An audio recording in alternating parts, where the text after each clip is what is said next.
Hello, future doctors. I am Sanjay from Safal Institute, currently pursuing MBBS from MGM medical college Jamshedpur. और आज हम लोग valence bond theory पढ़ेंगे। ठीक है, देखो बैलेंस बॉन्ड थ्योरी कब आया था? जब हम लोग इससे पहले क्या पढ़े थे, लुईस डॉट स्ट्रक्चर। तो लुईस डॉट स्ट्रक्चर में कुछ ड्रॉबैक्स आए थे, जिसके बाद ये बैलेंस बॉन्ड थ्योरी आया था। तो देखो इसके बारे में हम लोग पढ़ते। देखो बैलेंस बॉन्ड थ्योरी क्या है ना? According to this theory, covalent bond is formed by partial overlapping of atomic orbital. क्या बोल रहा है? जो हमारा कोवेलेंट बॉन्ड बनता है वो कैसे बनता है? Partial overlapping of atomic orbital. Atomic orbitals के पार्शियल ओवरलैपिंग से बनता है। ठीक है, ये पॉइंट क्लियर हुआ? क्या ये पॉइंट कि कोवेलेंट बॉन्ड कैसे बनता है? Partial overlapping of atomic orbitals. ठीक है, चलो नेक्स्ट पॉइंट देखते हैं। नेक्स्ट पॉइंट क्या है?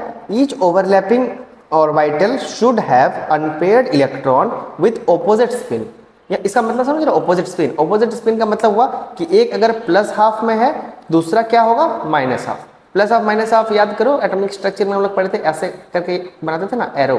तो एक में अगर ऊपर तरफ है तो दूसरे में नीचे तरफ होगा। वही हो गया प्लस हाफ और माइनस हाफ। फिर से इस स्टेटमेंट को पढ़ो। Each overlapping orbital should have unpaired electron with opposite spin. Clear हो गया? जो भी ऑर्बिटल ओवरलैप करेगा उसमें जो स्पिन होगा वो ऑपोजिट होगा। ठीक है, चलो नेक्स्ट पॉइंट पढ़ो। Covalent bonds are of two types. Covalent bond कितने टाइप का होता है? दो तरह का। क्या क्या? सिग्मा और पाई। ठीक है, एक स्पेशल टाइप का कोवेलेंट बॉन्ड होता है जिसको हम लोग डेल्टा बॉन्ड बोलते हैं। हम लोग पढ़ेंगे जब अभी हम लोग एक एक करके सिग्मा और पाई के बारे में जानेंगे, तब हम लोग थोड़ा सा डेल्टा बॉन्ड के बारे में भी जानेंगे। ठीक है, चलो अब आगे देखते हैं सिग्मा बॉन्ड कैसे बनता है। देखो सिग्मा बॉन्ड कैसे बनता है ना, जब S और S मिलता है तो सिग्मा बॉन्ड बनता है। अभी हम लोग देखेंगे कि कैसे ऑर्बिटल S और S का ओवरलैप करता है, क्या क्या कंडीशन रहता है, वो सब देखेंगे। अभी हम लोग इन जनरल मतलब एक ब्रीफ सा ले रहे हैं, उसके बाद हम लोग उसको डिटेल में जाएंगे। ठीक है, देखो सिग्मा बॉन्ड कैसे बना? S और S से बना। S और S मिलकर सिग्मा बॉन्ड बनाता है। कैसे बनता है अभी हम लोग देखेंगे। ठीक है, P और P में भी बनता है, लेकिन P में कंडीशन क्या है? हेड ऑन या फिर एंड टू एंड ओवरलैपिंग होना है। ठीक है, नहीं तो अगर ये कंडीशन जरूरी क्यों है ये भी आगे क्लियर हो जाएगा। ठीक है, देखो तो क्या हो गया? सिग्मा बॉन्ड में S और S ओवरलैपिंग होगा, और P और P में क्या स्पेशल केस है कि हेड ऑन, या इसको बोलते हैं हम लोग एंड टू एंड ओवरलैपिंग। ठीक है, चलो देखते हैं। पाई बॉन्ड में क्या P प्लस P मिलके पाई बनाता है, लेकिन यहाँ पे देखो क्या है? लैटरल या साइडवेज ओवरलैपिंग। समझे? देखो क्या हुआ? P और P का हेड ऑन या फिर एंड टू एंड ओवरलैपिंग से क्या बनता है? Sigma bond. लेकिन P और P का लैटरल या फिर साइडवेज ओवरलैपिंग से क्या बनता है? हमारा पाई बॉन्ड बनता है। ठीक है, चलो और किससे पाई बॉन्ड बनता है? P और D से भी बनता है। P और D कैसे पाई बॉन्ड बनाता है? वो भी लेटरल और साइडवेज ओवरलैपिंग करके। लेटरल और साइडवेज ओवरलैपिंग करके वो पाई बॉन्ड बनाता है। और कौन पाई बॉन्ड बनाता है? D और D मिलके पाई बॉन्ड कैसे बनाता है? वैसे ही लेटरल और साइडवेज ओवरलैपिंग। और इसको हम लोग क्या बोलते हैं? Two lobe interaction. ठीक है, जो भी हम डेल्टा बॉन्ड बोले थे, वो डेल्टा बॉन्ड कैसे होता है? वो भी D और D से बनता है, लेकिन उसमें क्या होता है? चारों लोब का इंटरेक्शन होता है। अभी चारों लोब का इंटरेक्शन कैसे होता है, क्या होता है, अभी हम लोग आएंगे तब देखेंगे। ठीक है, चलो देखो अब जो ऑर्बिटल्स का हम लोग ओवरलैप बता रहे थे, तो वो अप्रोच किया। चलो देखते हैं क्या है ऑर्बिटल ओवरलैपिंग अप्रोच। ठीक है, चलो तो इसमें हम लोग दो तरह से देखते हैं। एक होता है मतलब इन फेज रहा तो उसको हम लोग बोल देंगे पॉजिटिव या फिर इन फेज ओवरलैप, और एक नेगेटिव या फिर आउट ऑफ फेज ओवरलैप। अब किसको पॉजिटिव किसको नेगेटिव बोलेंगे? देखो जब सेम जैसे प्लस और माइनस, यहाँ पे जो प्लस और माइनस है ना, ये प्लस माइनस कोई चार्ज नहीं है, ये है क्या होता है? ऑर्बिटल में वेव फंक्शन रहता है, तो प्लस वेव फंक्शन और माइनस वेव फंक्शन, तो ये वेव फंक्शन को डिनोट करता है। ठीक है, तो ये चार्ज नहीं, इसको चार्ज से कंफ्यूज नहीं होना है। जो यहाँ पे ये प्लस दिया हुआ है ये सब चार्ज नहीं है। ठीक है, तो क्या हो गया? हम क्या बोल रहे हैं? पॉजिटिव और इन फेज ओवरलैप। तो पॉजिटिव या इन फेज ओवरलैप कब होगा? जब दो प्लस प्लस ओवरलैप करेगा आपस में, आइदर प्लस प्लस या फिर दो माइनस आपस में ओवरलैप करेगा। ठीक है, और नेगेटिव या आउट ऑफ द फेज हम लोग किसको बोल रहे हैं? नेगेटिव और आउट ऑफ द फेज हम लोग उस ओवरलैपिंग को बोलेंगे जब ऑपोजिट रहेगा। ऑपोजिट बोले तो एक प्लस रहेगा एक माइनस रहेगा। ठीक है, या फिर एक माइनस एक प्लस ऐसे रहेगा, मतलब ऑपोजिट रहेगा। ठीक है, सेम रहा तो उसको हम क्या बोल दिए? इन फेज या फिर पॉजिटिव ओवरलैप, और ऑपोजिट रहा तो नेगेटिव या फिर आउट ऑफ द फेज। ठीक है, तो चलो देखो एस का ओवरलैप देखते हैं। एस में हम लोग पढ़े थे क्या? उसका स्फेरिकल होता है, तो यहाँ पे हम कलर लेंगे रेड। देखो एस का ओवरलैप है यहाँ पे। एस में क्या है? दोनों पॉजिटिव है, तो ये क्या हो गया? ये हो गया हमारा इन फेज। इन फेज ओवरलैप हो गया, पॉजिटिव ओवरलैप हो गया। लेकिन अगर वही हमारा यहाँ पे प्लस और माइनस है तो ये क्या हो गया, ऑपोजिट हो गया। ऑपोजिट मतलब आउट ऑफ द फेज, तो इसी के लिए इसको हम लोग क्या बोल दिए, out of the phase, out of the phase. ठीक है, चलो नेक्स्ट देखो। नेक्स्ट में क्या है, एस और पी का। एस और पी का देखो यहाँ पे क्या, अभी हम लोग सिग्मा बॉन्ड का देखे तो इससे पता क्या बना, इससे हमारा सिग्मा बॉन्ड बना। ये जो एस और एस ओवरलैप किया ना, इससे हमारा क्या बना, सिग्मा बॉन्ड। ठीक है, और यहाँ पे तक कुछ भी नहीं बना क्योंकि ये नहीं होगा। ठीक है, क्योंकि ये नेगेटिव या out of the phase overlap हो गया। ठीक है, चलो आगे देखते हैं। एस और पी का, एस और पी ओवरलैप करेगा तो क्या होगा, देखो एस और पी ओवरलैप करने से यहाँ पे क्या बन रही है, सिग्मा बॉन्ड बन रहा है। क्योंकि देखो हम लोग कंडीशन पढ़े थे, ऊपर में जाओ, ऊपर में देखो सिग्मा बॉन्ड का हेड ऑन, पी का हेड ऑन या एंड टू एंड से ओवरलैपिंग होता है, और एस और पी के भी जब ये हेड ऑन होता है तो उसको भी यहाँ पे सिग्मा बॉन्ड बनता है। ठीक है, तो यहाँ पे जो डायरेक्ट जो हमारा एक्सिस है ना, वो दोनों का सेम होना चाहिए। नहीं तो अगर सपोज यहाँ पे पता नहीं चलेगा, अभी जब हम लोग नीचे पी ऑर्बिटल पाएंगे ना, तब एक्सिस का ज़्यादा इंपॉर्टेंस समझ में आएगा कि कैसे अगर एक्सिस डिफरेंट हो जाएगा तो वो पूरा ओवरलैप ही नहीं हो पाएगा। ठीक है, चलो देखते हैं यहाँ पे एस और पी।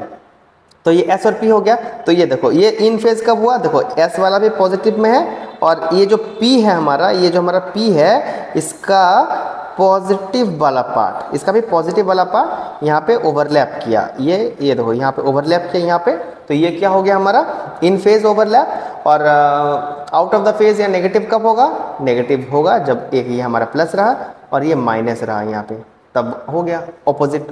तो अब और देखते हैं, हम लोग पी और पी का देखते हैं।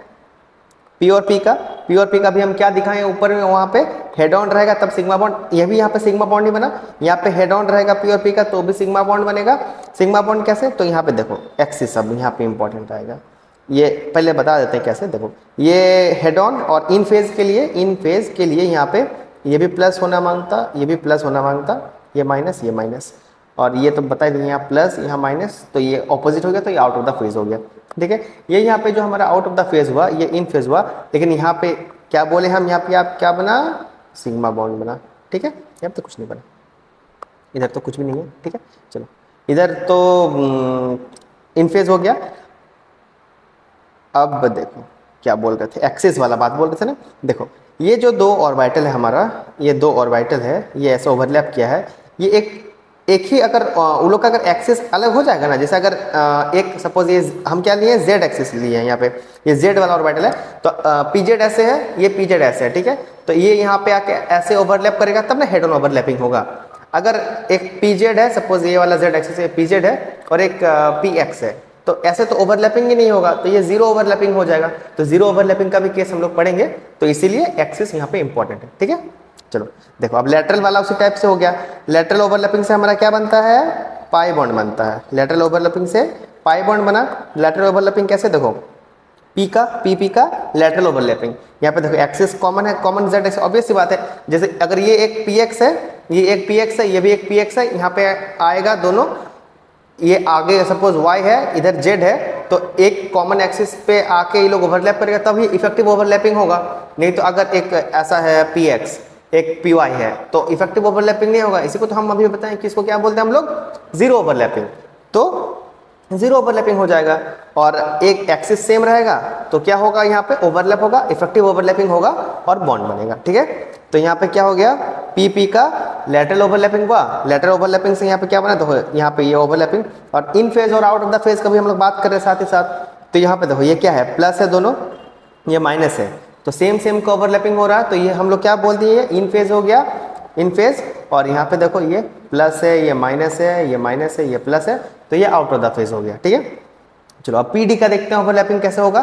तो देखो पी डी का भी वैसा ही है, अगर सेम रहा, सेम जैसे प्लस तो इन फेज या पॉजिटिव ओवरलैपिंग, और अगर माइनस रहा, ये प्लस माइनस रहा, तो वो आउट ऑफ द फेज या नेगेटिव ओवरलैपिंग। ठीक है, तो भाई देखो यहाँ पे भाई अब क्या है, यहाँ पे तो सेम दिख रहा है, ये प्लस है, ये प्लस है, ये माइनस है, इसको ऐसे कर देते हैं, ये प्लस, ये माइनस, और यहाँ पे ओवरलैपिंग हो रहा है। ये देखो ये ओवरलैप कर रहा है, तो प्लस माइनस में ओवरलैप हो रहा है, तो ये हमारा क्या हो गया, इन फेज हो गया।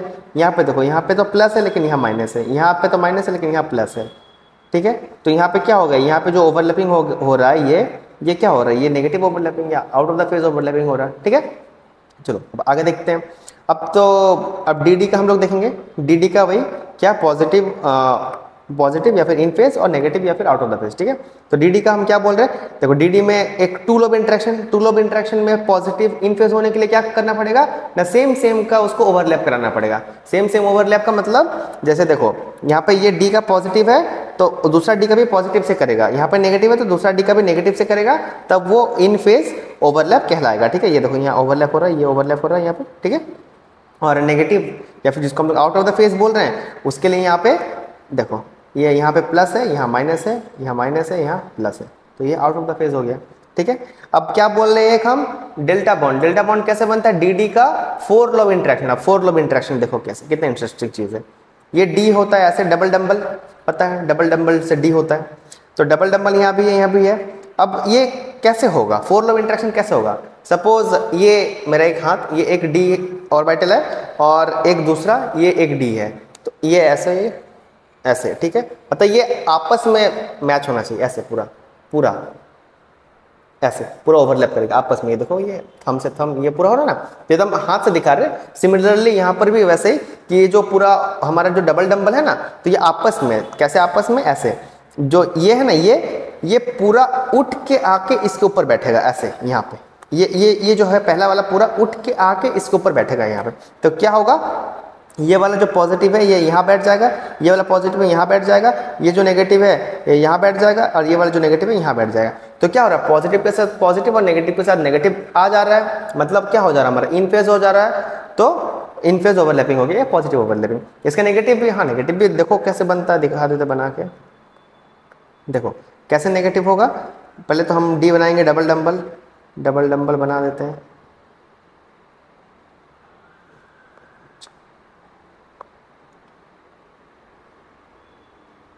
ये हुआ और हम बस ये दिखा देते हैं देखो किसी का एक पहले कर लो, ये प्लस तो ये माइनस तो ये प्लस, और यहाँ प्लस माइनस प्लस। तो अब देखो, अब जो यहाँ पे अगर ओवरलैपिंग ये करना चाहा तो क्या इसको क्या करना है, इसको सिंपली आके इसके ऊपर सुपर इम्पोज करना, ओवरलैप करना है। तो ये यहाँ जाएगा, ये यहाँ आएगा, ये यहाँ जाएगा, ये यहाँ आएगा, तो क्या हो रहा है प्लस के साथ माइनस और माइनस के साथ प्लस आ जा रहा है। तो ये क्या हो जा रहा है हमारा out of the phase. Out of the phase बोले तो नेगेटिव, क्या आउट ऑफ द फेज या नेगेटिव, क्या बोले हम आउट ऑफ द फेज या नेगेटिव। और इसी तरह से ये हमारा यहाँ पे क्या बन गया, ये हमारा डेल्टा बॉन्ड, ठीक है। तो चलो इसको अच्छे से हाईलाइट कर दो थोड़ा सा, क्या हो गया ये हमारा डेल्टा बॉन्ड, ठीक है। चलो अब हम अभी इससे पहले एक टर्म बोले जीरो ओवरलैपिंग। जीरो ओवरलैपिंग कैसे हुआ, देखो अब एस और पी हम लिए यहाँ पे, ठीक है। एस और पी में जीरो ओवरलैपिंग कैसे, देखो हम लोग इससे पहले क्या पढ़े, एस और पी में वो सिग्मा बॉन्ड बनाए थे, कैसे, ऐसा हमारा एस था, फिर हम ऐसे करके पी बनाए थे, तो ये ओवरलैप किया था, तो ये हमारा क्या हुआ था, सिग्मा बॉन्ड बना था, ठीक है। लेकिन अब हम यहाँ पे जीरो ओवरलैपिंग दिखाना, तो जीरो ओवरलैपिंग कैसे होगा, ऐसे कुछ इस प्रकार से। अगर एस हमारा ऐसे रहा और पी कुछ ऐसे आ गया, ऐसे, ये पूरा सेंटर पे आएगा। इसको फिर से बनाते हैं, वन मोर ट्राई। ये और ये पी, तो ये क्या हो गया हमारा एस, ये पी कुछ भी हो सकता है, पी एक्स या फिर पी वाई पी जेड, तीन होता है ना, तीनों में से कुछ भी हो सकता है। तो अगर वैसा हुआ तो ये क्या हो गया, यहाँ पे तो इफेक्टिव ओवरलैपिंग हो नहीं रहा है, इसलिए यहाँ पे इसको हम लोग क्या बोल दिए, बोलो जीरो ओवरलैपिंग, ठीक है, जीरो ओवरलैपिंग हो गया। चलो अब नेक्स्ट हमारा क्या है, पीपी। अब पीपी में जीरो ओवरलैपिंग कैसे होगा, हम अभी बताएं कैसे होगा। अगर एक्सिस डिफरेंट रहा ओवरलैपिंग का तो वो जीरो ओवरलैपिंग हो जाएगा। कैसे, देखो जैसे हम अभी क्या पढ़े कि अगर ये दो पी ऑर्बिटल है और दोनों का अगर एक्सिस सेम है, सपोज जेड है, जेड एक्सिस पे है दोनों, और ये भी पी एक्स है, ये भी पी एक्स है, तो ये दोनों आपस में इफेक्टिवली ओवरलैप कर लेगा। इन फेज के लिए दोनों plus plus minus minus, out of the phase के लिए ये प्लस ये माइनस और ये माइनस ये प्लस, ऐसे हम ये तो बता दिए अभी। लेकिन जीरो ओवरलैपिंग होने के लिए क्या करना होगा, देखो जीरो ओवरलैपिंग होने के लिए सिंपल, अगर ये सपोज पी एक्स है, सपोज ये हमारा पी एक्स है, तो एक हमारा क्या आएगा, पी वाई ऐसे दे दो, ये हो गया पी वाई।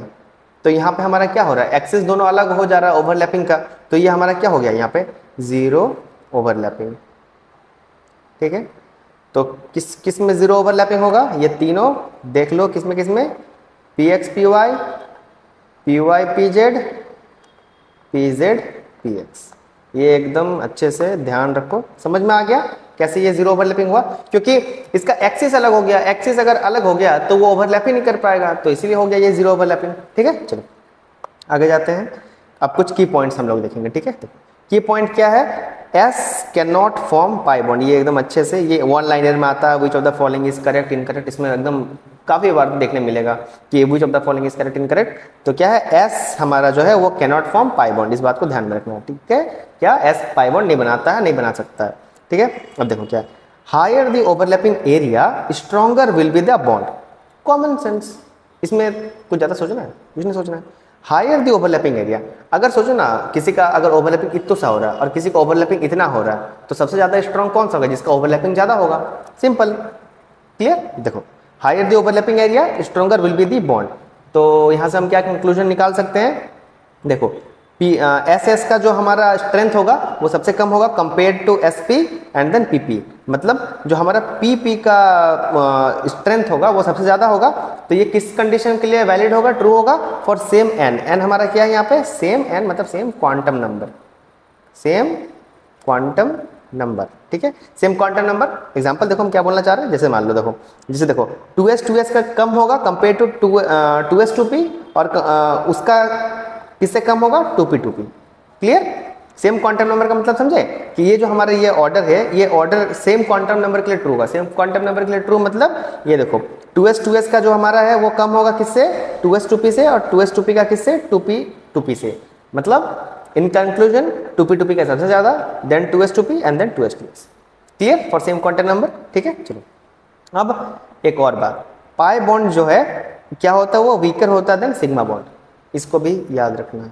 ठीक है, pi bond weaker than sigma bond. अब इसको हम लोग एक्सप्लेन करते हैं कि ओवरलैपिंग एरिया ज़्यादा होगा तो बॉन्ड का जो स्ट्रेंथ है वो ज़्यादा होगा। तो क्या है, pi bond weaker than sigma bond, मतलब पाई बॉन्ड का जो ओवरलैपिंग एरिया होता है वो इफेक्टिवली कंपेरेटिवली सिग्मा बॉन्ड से कम होता है, इसीलिए ध्यान रहे फॉर सेम क्वांटम नंबर। ठीक है, तो इसीलिए पाई बॉन्ड को हम लोग बोल देते हैं वीकर, पाई बॉन्ड को हम लोग बोल देते हैं वीकर देन सिग्मा बॉन्ड। ठीक है, तो अब देखो ये जो हमारा पाई देखो वही हम भी बताएं, जो भी मैं बोले वो हम बनाएं। यहाँ फोटो देखो, ये जो हमारा ये क्या बना, ये सिग्मा बॉन्ड बना। इसमें इफेक्टिव एरिया जो हुआ, इफेक्टिव ओवरलैपिंग एरिया, वो तुम्हारा ये जो यहाँ पाई बॉन्ड बना है, यहाँ तो पाई है ना, ये भाई ये सिग्मा है। ठीक है, ये पाई है, तो यहाँ पे जो एरिया आता है ना, इफेक्टिव ओवरलैपिंग एरिया, तो तुम लोग 2D में देख रहे हो ना, पूरा 3D में होता है। ठीक है, तो वो ज़्यादा होता है compare to this, that's why pi bond is weaker than sigma bond. ठीक है, तो ये जो पाई बॉन्ड बना इसको हम लोग कैसे और रिप्रेजेंट करते हैं, इसको हम लोग इस प्रकार से भी रिप्रेजेंट करते हैं, ऐसे डॉटेड लाइन लेते हैं, ऊपर में प्लस नीचे माइनस, देख के वेव फंक्शन कि अगर ऊपर प्लस है कि माइनस है। और एनसीईआरटी में इसको इस तरह से भी दिखाया गया है, इस तरह से एक लाइन है और उसके ऊपर में ऐसा मून शेप स्ट्रक्चर बनाया हुआ है।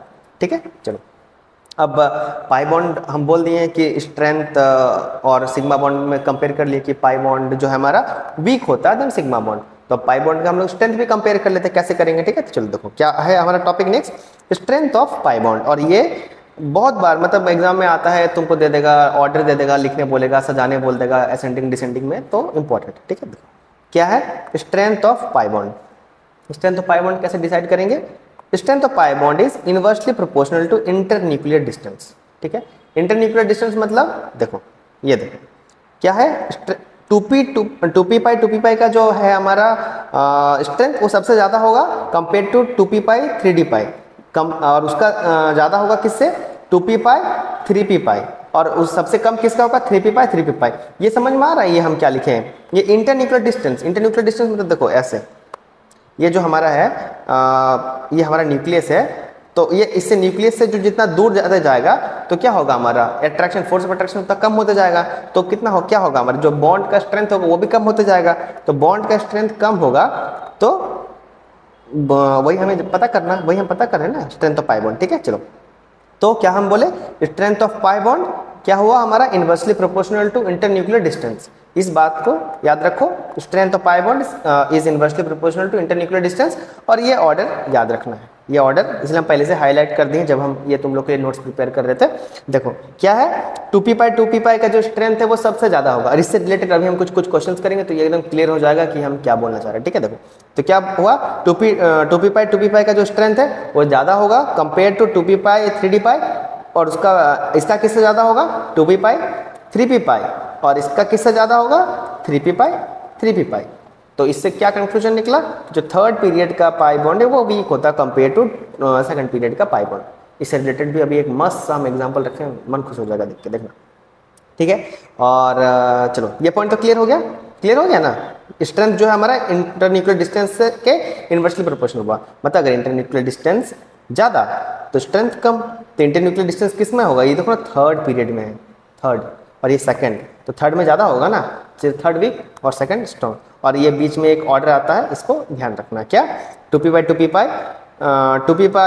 का सबसे ज़्यादा हो गया, 2p 3d का उससे कम हल्का सा, और फिर 2p 3p का उससे हल्का सा कम, और सबसे कम 3p 3p। ठीक है चलो नेक्स्ट पॉइंट क्या है, सिग्मा बॉन्ड के रिगार्डिंग क्या है नेक्स्ट पॉइंट, कि only one sigma bond is present between two atoms. दो एटम के बीच में कितना भी बॉन्ड रहे, कितना भी, ठीक है, 2 3 4, एक रहा तो ऑब्वियस बात है सिग्मा, लेकिन number of sigma bond is only one. क्या हम बोले, दो एटम के बीच में कितना भी बॉन्ड रहे उसमें सिग्मा बॉन्ड का संख्या एक ही होगा। ठीक है, अगर एक बॉन्ड रहे तो डेफिनेटली सिग्मा, नहीं तो अगर मल्टीपल रहा तो एक तो सिग्मा और बाकी पाई या डेल्टा कुछ भी हो सकता है, वो अकॉर्डिंगली हम लोग देखेंगे अभी। ठीक है, चलो एग्जांपल भी हम लेंगे, और इससे क्वेश्चन भी आता है, calculate number of sigma bond, calculate number of pi bond in the compound lone pair, इससे रिलेटेड हम एक क्वेश्चन भी रखें, देखना भी। ठीक है, क्या only one sigma bond is present between two atoms, तो वही हम बता दें। देखो जैसे अगर ये दो एटम है, इसके बीच में हमारा 3 बॉन्ड है, तो क्या हो गया हमारा 1 सिग्मा 2 पाई, तो वही लिख दिया हम यहाँ पे 1 सिग्मा और 2 पाई। ठीक है, चलो तो ये हो गया। अब हम एक मस्त सा चीज़ बताएंगे, इंटरेस्टिंग, वेरी इंटरेस्टिंग। देखो C डबल बॉन्ड C, यहाँ पे C डबल बॉन्ड C है, और यहाँ पे क्या सिलिकन डबल बॉन्ड सिलिकन। ठीक है, देखो कार्बन और कार्बन में जो पाई बॉन्ड बना वो क्या है, कार्बन सेकंड पीरियड का है तो 2p, सिलिकन किस पीरियड का, थर्ड पीरियड का, तो 3p और 3p। ठीक है, तो अब देखो क्या होता है ना, जो 3p बॉन्ड है, ये हम अभी बताएं यहाँ पे क्या बताएं, 3p बॉन्ड वीक होता है कंपेयर टू 2p, इसलिए जो ये SI डबल बॉन्ड SI है ना, इसका एग्जिस्टेंस नहीं उतना हो पाता क्योंकि ये बॉन्ड ही वीक है। तो अगर ये बॉन्ड हमारा वीक है तो ये इस तरह एग्जिस्ट ही नहीं करेगा, इसलिए ये रेयरली हमें मिलता है, नेचुरली रेयरली मिलता है। जबकि कार्बन डबल बॉन्ड कार्बन मिलता है, ऑब्वियसली बात है मिलना चाहिए, मिलेगा भी, क्यों नहीं मिलेगा, क्योंकि हमारा जो है यहाँ पे 2p बॉन्डिंग है, और हम लोग अभी जाने कि 2p बॉन्डिंग स्ट्रॉन्ग बॉन्डिंग होता है कंपेयर टू 3p बॉन्डिंग। ठीक है, तो ये स्टेटमेंट इस तरह से आ जाएगा कि why SI double bond SI is rare in existence as compared to carbon double bond carbon, या why carbon double bond carbon is abundantly present, ऐसा आएगा। तो रीजन क्लियर हो गया, इसमें 2p रहता है, इसमें 3p रहता है, और 2p स्ट्रॉन्ग रहता है। क्यों स्ट्रॉन्ग रहता है, क्योंकि अभी हम लोग देखें कि जो स्ट्रेंथ ऑफ पाई बॉन्ड है वो इनवर्सली प्रोपोर्शनल होता है इंटरन्यूक्लियर डिस्टेंस, और इंटरन्यूक्लियर डिस्टेंस, और उससे हम लोग एक ऑर्डर निकाल लिए कि 2p का सबसे ज़्यादा होगा कंपेयर टू 3p। ठीक है, चलो ये एग्जांपल समझ में आ गया। अब इसी से रिलेटेड एक और एग्जांपल, मतलब एग्जांपल और क्वेश्चन जैसा ही है। देखो ये जो है ना, ये हमारा CO2 है, ये हमारा CO2 है, और ये SiO2 है, सिंपल। इसमें अब तो इसमें क्या हो गया, देखो ये जो है हमारा इस फॉर्म में एग्जिस्ट कर जाता है CO2, लेकिन हमारा SiO2 ऐसा एग्जिस्ट नहीं करता, ये पॉलीमरिक एक एकदम स्ट्रक्चर था, पॉलीमर जैसा एग्जिस्ट करता है, ये ऐसा नहीं एग्जिस्ट करता है। तो ये ऐसा एग्जिस्ट क्यों कर जाता है, रीजन अगेन ऊपर जो रीजन था वही सेम रीजन, क्या कि जो हमारा यहाँ पे देखो कार्बन क्या सेकंड पीरियड का, ऑक्सीजन भी क्या हो गया सेकंड पीरियड का, और यहाँ पे क्या बना हमारा 2p बॉन्ड बना, और 2p बॉन्ड क्या होता है, हम लोग क्या जाना भी, स्ट्रॉन्ग बॉन्ड होता है। तो बस स्ट्रॉन्ग बॉन्ड हो गया तो ये एग्जिस्ट कर गया। SiO2 में सिलिकन तो थर्ड पीरियड का है, ऑक्सीजन तो सेकंड पीरियड का है, तो यहाँ पे क्या बॉन्ड बना 2p 3p, तो ये कंपेरेटिवली वीक बॉन्ड हो गया, इसलिए ये इस फॉर्म में एग्जिस्ट नहीं करता है। और इसको एग्जिस्ट करने के लिए मतलब मतलब SiO2 जो है ये इस तरह नहीं एग्जिस्ट करता, ये पॉलीमरिक फॉर्म मतलब एकदम पूरा चेन जैसा बना हुआ रहता है स्ट्रक्चर। जब सिलिकॉन फैमिली हम लोग पढ़ेंगे ना तब मस्त कार्बन फैमिली पी ब्लॉक में तब उसका स्ट्रक्चर भी बताएंगे, अभी जरूरी नहीं, बस अभी ये रीजन जानो। ये रीजन गिव रीजन करके आ जाता है या स्टेटमेंट लिखा हुआ रहेगा तो ये जानकारी में रहना जरूरी है, ठीक है, क्लियर। चलो नेक्स्ट, अब हम लोग पढ़ तो लिए, क्या पढ़े अभी हम लोग, बैलेंस बॉन्ड थ्योरी। अभी हम लोग पढ़े ना valence bond theory, valence bond theory. तो अब हम लोग एक एग्जांपल लेते हैं कि कैसे हम लोग बॉन्ड बनाते हैं, ठीक है। चलो देखो कैसे हम लोग बॉन्ड बनाते हैं, बैलेंस बॉन्ड थ्योरी जो हम बोल रहे हैं ना, ऑर्बिटल ओवरलैप करेगा, सिग्मा बॉन्ड पाई बॉन्ड, क्या क्या बोल दिए है ना। चलो सुनो अब अच्छे से देखो, इससे सारा उधर तो सारा क्लियर हो गया। अब जो पहले वाला जो पॉइंट्स था वो सारा कुछ यहाँ से क्लियर हो जाएगा। देखो एग्जाम्पल है, एग्जाम्पल हम किसका लिए, ऑक्सीजन का। सबसे पहले हम लोग सर्वप्रथम ऑक्सीजन का इलेक्ट्रॉनिक कॉन्फ़िगरेशन लिखेंगे। ऑक्सीजन का electronic configuration 1s2 2s2 2p2, O2 molecule हमें बनाना है तो उसके लिए 2 ऑक्सीजन है, दोनों ऑक्सीजन का हम electronic configuration 1s2 2s2 2p2, ठीक है। अब हम देखो बॉन्ड फॉर्मेशन में कौन पार्टिसिपेट करता है, बच्चा वाला question, valence valence shell, valence shell. लेकिन यहाँ पे क्या था बैलेंस बॉन्ड थ्योरी में कि अनपेयर्ड इलेक्ट्रॉन्स पार्टिसिपेट करेगा। देखो बैलेंस सेल तो पार्टिसिपेट करबे करेगा, बैलेंस सेल ही पार्टिसिपेट करेगा, लेकिन बैलेंस सेल में भी क्या, बैलेंस सेल में भी क्या, अनपेयर्ड इलेक्ट्रॉन, ठीक है, अनपेयर्ड इलेक्ट्रॉन पार्टिसिपेट करेगा। तो अब देखो हम यहाँ पे थोड़ा सा कलर चेंज करेंगे, ठीक है। ये अनपेयर्ड इलेक्ट्रॉन यहाँ पे जो हमारा है, यहाँ पे ये अब ये अनपेयर्ड इलेक्ट्रॉन ये पार्टिसिपेट करेगा, तब कैसे होगा, तो जो यहाँ पे हमारा px है, ये हमारा px है, ये pz है और ये py है, ये हमारा px है, pz है और py है, ठीक है, py pz। अब क्या होगा, बॉन्ड बनाना है तो क्या होगा, इन फेज ओवरलैपिंग कराना होगा। इन फेज ओवरलैपिंग मतलब px का px के साथ, pz का pz के साथ, तब ना ओवरलैप करेगा। नहीं तो अगर सपोज px का py के साथ कराएंगे तो जीरो ओवरलैपिंग हो जाएगा, वो तो ओवरलैपिंग पॉसिबल ही नहीं है। तो इसलिए यहाँ पे px का px के साथ, pz का pz के साथ, py में तो इलेक्ट्रॉन सेम है, ठीक है। तो ये ओवरलैपिंग हुआ, तो ओवरलैपिंग हो गया, क्या बना देखो, यहाँ पे तो ऑक्सीजन हो गया, ये ऑक्सीजन हो गया, एक हमारा क्या है px, तो ये सपोज x वाला है लाइन x एक्सिस, तो ये तो एक ये हो गया px का, यहाँ पे एक एक इलेक्ट्रॉन था तो ये हमारा आ गया यहाँ पे px वाला इलेक्ट्रॉन, यहाँ पे आ गया px वाला इलेक्ट्रॉन। अब क्या था pz, तो उसके परपेंडिकुलर होगा ना, तो ये हमारा सपोज ये वाला है, ये वाला, ये दोनों, ये हमारा pz है, यहाँ पे एक एक इलेक्ट्रॉन है, तो अब इसका हो जाएगा यहाँ पे हमारा ओवरलैपिंग, ओवरलैपिंग हो गया। तो क्या हुआ ओवरलैपिंग से, देखो भाई ये जो यहाँ पे ओवरलैपिंग हुआ इस जगह में, इस ओवरलैपिंग से क्या बना, क्या बना, सिग्मा बना, ग्रेट, सिग्मा बना। और ये जो ओवरलैपिंग है ये वाला, इससे क्या बना, क्या बना, क्या बना, सही, एकदम सही, पाई बना।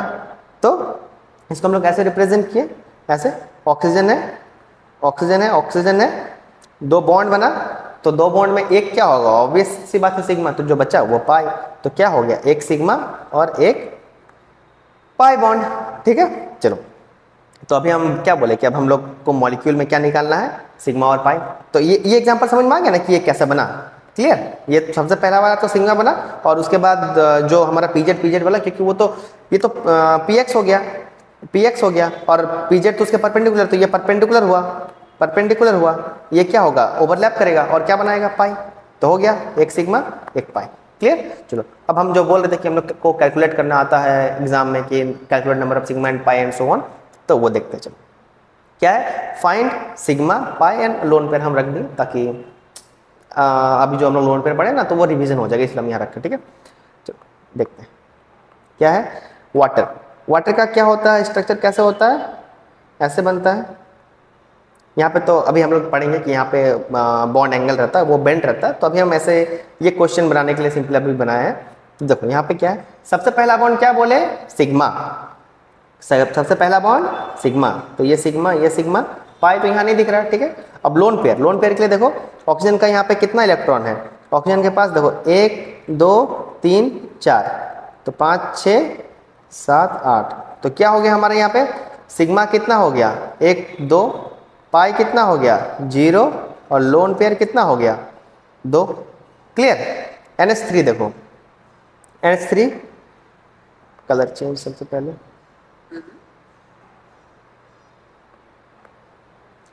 NH3 ऐसे बनाएंगे हम लोग, NH3 ऐसे बनाएंगे, ठीक है।